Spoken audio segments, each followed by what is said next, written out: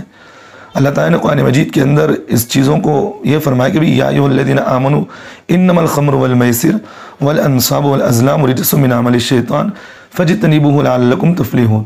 اللہ فرماتے ہیں کہ ایمان والوں, شراب, جوا, بتوں کے تھان اور جوے کی تیر, یہ سب ناپاک شیطان کے کام ہیں. لہٰذا فاجتنبوہ لعلکم تفلحون, لہٰذا ان سب سے بچو تاکہ تم کیا ہو, فلاح اور کامیاب ہو جاؤ. تو یہ چیزیں جو اللہ تعالیٰ نے قرآن مجید کے اندر صاف طور پر اس کے حرام ہونے کا حکم نافذ کیا ہے کہ بھئی جوا کھیلنا, قمار یعنی جوا کھیلنا, لاٹری کھیلنا, یہ سب اس کے زمرے کے اندر داخل ہیں. تو اس لیے کسی آدمی کے لیے اس بات کی شرعاً اجازت نہیں ہے کہ وہ لاٹری کھیلے, حرام ہے اس طرح کھیلنا. اور لاٹری کی شرعی حکم سے متعلق کچھ ضروری باتیں ہیں جو میرے پاس ہیں, میں وہ بتا دیتا ہوں. لاٹری جو ہے واضح طور پر جوا اور قمار کے حکم میں ہے, کیونکہ وہ اس میں جوا قمار کے حکم میں حقیقت پوری طور پر یہ چیز اس میں پائی جاتی ہے, اس لیے نہیں کھیلنا چاہیے. دوسری بات, لاٹری جیتنے کی صورت میں ملنے والا انعام, جو اضافی انعام ملتا ہے, وہ اس کے لیے حرام ہے, نہیں لے سکتا. یعنی 100 روپئے میں نے لاٹری میں ڈالا, ایک آدمی کو ڈالا کہ ابھی لاٹری میں ڈال رہا ہوں, لگ کر آ گیا تو مجھے 200 روپئے ملیں گے. یہ 1 روپیہ بھی چارہ نہیں بھی ہو, یہ کہنا 1 پیسہ بھی کیوں نہ ہو, مجھے جو لگ کر آ رہے وہ حرام ہے. وہ پیسے جو ہیں میں واپس کروں گا, اس کے لیے ضروری ہے جس سے میں نے لیا اس کو واپس کریں گے. اور اسی طرح دکاندار کے لیے بھی یہی حکم ہے کہ بھئی دکاندار لاٹری جو کھلانے والا ہے اس کے لیے بھی حکم ہے. 2 آدمیوں کو لاٹری کھلاتا ہے, 100 روپئے اس کے رکھے, اب یہ جیت گیا سامنے والا تو پھر اس کو کیا کرتا ہے, 70 روپئے دے دیا تو 30 روپئے دکان والا رکھ لیتا ہے. تو دکان والے کے لیے بھی ضروری ہے کہ وہ بھی ان چیزوں کو نہیں, ان پیسوں کو نہیں رکھ سکتا, کیونکہ یہ لاٹری کے حکم میں جن کے پیسے ان کو واپس کرنا ضروری ہے. پہلی بات تو کھیلنا ہی حرام ہے. دوسری بات اس میں, تیسری بات یہ ہے کہ بھئی آج کل ایک عمومی چیز یہ پائی جا رہی ہے, میں تو دیکھا بھی ہوں, دکانوں کے اندر میں خود دیکھتا بھی ہوں. ایک دکان میں ایک لسٹ لگی ہوئی رہتی ہے جن میں بندوق, یہ جیسے ہماری زبان بنگلور کی زبان میں کہتے ہیں چلر دکان, اور بعض لوگ حیدرآباد کی زبان میں کہتے ہیں کرائے کی دکان, کرانے کی دکان, جو اس طرح کی کہتے بھی ہیں. تو اس طرح کرانے کی جو دکانیں ہوتی ہیں وہاں یہ چیز عمومی طور پر پائی جاتی ہے. وہ 1 روپے کی لاٹری خریدتے ہیں, چھوٹے بچے دیوار پر گھستے ہیں, کوئی نمبر نکلا تو پھر اس دکان والے کو دکھاتے ہیں. دکان والا اس نمبر کے مطابق اس میں دیکھتا ہے, اب اس میں 2 روپے والی چیز آ گئی, 5 روپے والے آ گئی, 50 روپے والے آ گئی, وہ بچے کو حوالے کر دیتا ہے. یہ بچے کی ابتدائی طور پر یہ حرام کھانے کی ابتدا ہے, یہ ابتدائی حرام سے ہوتی ہے.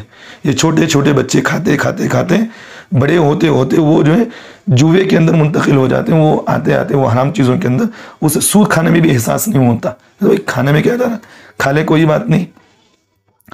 تو دکان والے کے لیے بھی ضروری ہے کہ چھوٹے بچہ جو اس میں جو نمبر اٹھاتے ہیں پھر اس نمبر کو اسے دیتا, کوئی چیز اٹھا کر اسے دے دیا, پھر وہ بچہ اسے لاٹری بٹاتا ہے, پھر اسے کوئی چیز دیتے ہیں. 1 روپے کی وہ لائٹری خریدا ہے، اسے 50 روپیہ 2 روپے کی چیزیں اسے زائد مل رہی، یہ سب چیزیں حرام ہیں، نہیں کرنا چاہیے۔ بعض بچوں کو جو لائٹری گھسنے کے بعد کوئی چیز نہیں ملتی اسے، بچہ دھوکے میں چلے جاتا، افسوس کے ساتھ چلے جاتا۔ اب اس میں سے ایک چیز یہ آتی ہے کہ بچے کو خواہش پیدا ہو گئی، بھی سامنے والی مجھے کوئی چیز مل رہی ہے، اب وہ بچہ چوری بھی سیکھتا ہے۔ بہت سارے بچوں کو میں نے دیکھا چوری بھی سیکھتا ہے وہ بچہ، اور اپنے والدین کے مال کو اٹھاتا بھی ہے، چوری بھی سیکھتا ہے، دھوکہ دینا بھی سیکھتا ہے، وہ کسی کے مال کو ہڑپ کر پھر وہ ان چیزوں میں آئے گا۔ ہو رہا نہیں ہو رہا ہے یہ سب چیزیں، یہی تو چیزیں خرابی ہو رہی ہیں۔ تو ابتدائی چیز کو آپ ختم کر دیں تو پھر چیزیں ختم ہو جائیں گی۔ تو دکانوں کے اندر بھی دیکھا جاتا ہے کہ بھی یہ چھوٹے چھوٹے لیٹریاں جو رکھ کر بچوں کو کھلائے جاتے ہیں، یہ بھی چیز ناجائز حرام ہے۔ اور بعض بچوں کو دیکھا جاتا ہے ابھی ایک لیٹری دیتی ہے 2 روپے کی، اب اسے چاکلیٹ دیا جا رہا ہے 8 آنے کا، یہ بھی تو دھوکہ ہو رہا ہے۔ تو اس لیے اس طرح کی چیزیں ہرگز جائز نہیں، حرام ہیں۔ اللہ سے توبہ استغفار کریں، اور دکانوں والوں کے لیے ضروری ہے کہ وہ ان سب چیزوں سے پرہیز کریں اور دھوکہ نہ دیں بچوں کو۔ یہ سب چیزیں آگے جاتے جاتے بچے ایک منتری خواہش پیدا ہوتی ہے وہ چوری کے لیے، اور وہ جوئے کے اندر سود کھانے پہ بھی بچہ آمادہ ہو جاتا، آگے چل رہی ہے بات۔ تو اس لیے اللہ سے توبہ استغفار کرے، سب دھوکے کی چیزیں نہ کرے۔ ہمارے ایک عزیز نے سوال کیا ہے، مفتی صاحب ہر جمعہ کو اجتماعی طور پر قبرستان جا کر سورہ یاسین پڑھنے کا شرعی حکم کیا ہے؟ واضح فرما دے، بڑی مہربانی ہوگی۔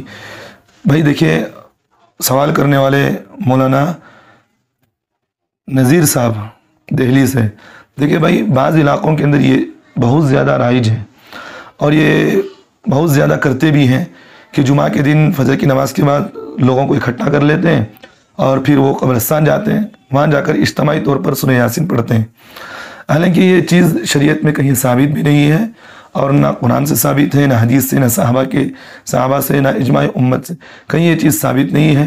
یہ لوگوں کی بنی بنائی خود ساختہ باتیں ہیں، تو اس لیے ان چیزوں کو ختم کر دینا چاہیے، اور یہ سب چیزیں بدعت ہیں۔ اور اس کے سلسلے میں یہ دین کے اندر ایک نئی چیز، ایک نئی بات ایجاد ہے جو قرآن حدیث سے کہیں ثابت نہیں ہے۔ اس لیے ایک حدیث مجھے یاد آ گئی، حضرت ام عائشہ رضی اللہ عنہ فرماتی ہیں، یہ صحیح بخاری کی روایت ہے، فرماتی ہیں کہ من احدث فی امرنا ھذا ما لیس فیہ رد، ما لیس فیہ فہو رد۔ فرماتی ہیں کہ اللہ کے رسول صلی اللہ علیہ وسلم نے فرمایا، جس نے ہمارے اس دین میں کوئی نئی بات ایجاد کی تو وہ نئی بات مردود، یعنی ناقابل اعتبار اور قابل رد ہے۔ تو اس اعتبار سے بھائی یہ جو اجتماعی طور پر سورہ یاسین جو قبرستان جا کر پڑھی جاتی ہیں، ان کو ختم کر دینا چاہیے، اور اس کو ضروری سمجھنا، اور نہ پڑھنے والوں پر ملامت کرنا، اور نہ پڑھنے والوں کو لعن طعن کرنا، اور منع کرنے والوں کے ساتھ لڑنا جھگڑنا، یہ سب چیزیں گناہ ہیں، شریعت سے اس کا کوئی ثبوت نہیں، اور اس کو شریعت کا حصہ سمجھ کر کرنا کبیرہ گناہوں میں سے ایک کبیرہ گناہ ہے۔ تو اس لیے اس طرح نہ کریں، اللہ سے توبہ استغفار کریں۔ جو چیز قرآن حدیث سے ثابت ہے علماء سے پوچھ کر عمل کریں، اس سے کبھی آپ گمراہ نہیں ہوں گے۔ خود ساختہ اگر چیزیں داخل کر لیے ہیں تو گمراہ ہوں گے، اور خود بھی جہنم میں جائیں گے، دوسروں کو بھی جہنم میں لے جانے کا ذریعہ بنیں گے۔ تو اللہ تعالیٰ ہم تمام کو عمل کی توفیق دے۔